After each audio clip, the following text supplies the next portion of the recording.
નમસ્કાર, આપ જોઈ રહ્યા છો BSS લાઈવ ન્યૂઝ ઇન્ડિયા, દેશનો નંબર 1 ચેનલ. ખબર એવી જો સાચી હોય.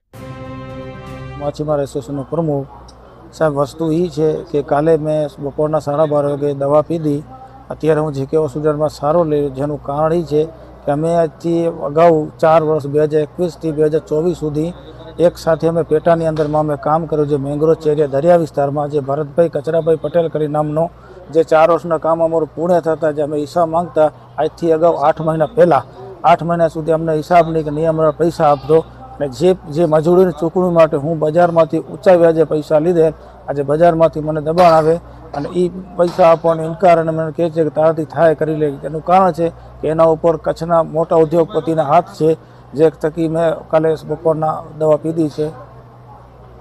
સાહેબ, માંગ એક જ છે કે અમારાથી 80 લાખ રૂપિયા જે ચૂકવવાના બાકી મારા નીકળે છે મને આપી દે તો મને કાંઈ નહીં તો પછી ભરતભાઈ કચરાભાઈ પટેલ ઉપર પોલીસ પ્રશાસન છેતરપિંડી અને ઠગાઈનો ગુનો દાખલ કરે, એવી અમારી માંગ છે.